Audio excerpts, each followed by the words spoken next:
that I will pour out my spirit on all flesh, pouring out his spirit. See, during the old covenant, believers were never permanently indwelt with the Holy Spirit. I need you to get that. Occasionally, God would allow the Spirit to dwell on certain people for periods of time, but the experience was fleeting. Hence, we see David crying out to God, saying in Psalm 51, create in me a clean heart, renewing me a right spirit. Don't take your Holy Spirit from me.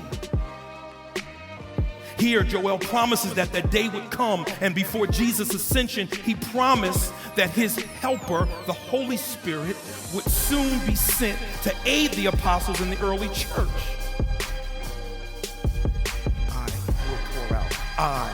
God. He is defining how anyone gets the Spirit.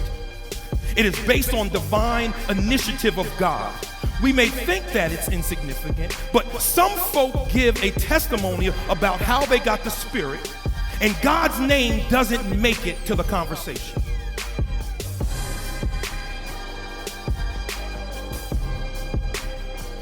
See, this is not some bootleg promise, but something that is for certain. Pour, it means to spill over, which would get a lot. It's like the idea of getting folk wet. He uses the imagery of a cup overflowing. That's what this Hebrew word, it's like a cup overflowing. And then it's like filling up this thing. And then the water spilling off mine, all over the podium, all over my Bible, the iPad, all over the floor. So the imagery is the overflowing abundance of God's Spirit that He alone gives out. But the idea is him pouring out his Spirit is like it coming out of the cup and getting on the carpet. So it would be getting on some uncommon things. So what he's saying is he's pouring out his Spirit on some uncommon people. He's pouring out his Spirit on some folk who should maybe never have gotten it, but he chose by his grace to do it. His Holy Spirit is not some trivial organ player, but he is the careful helper. He is the Spirit of God. The Athanasian Creed says he's equal with God, co-equal with God and with the Son. He has all power, and his power is not just to come to give us some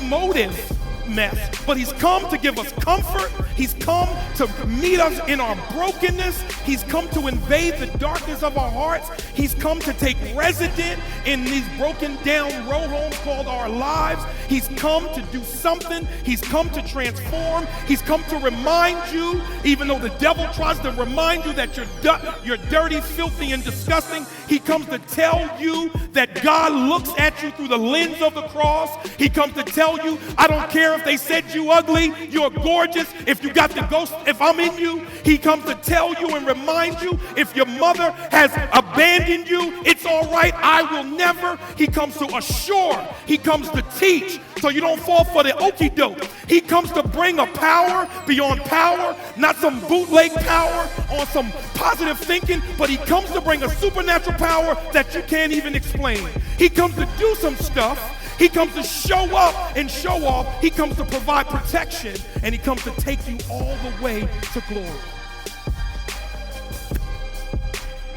Joel, the people here, they are in a mess. They have sinned against God.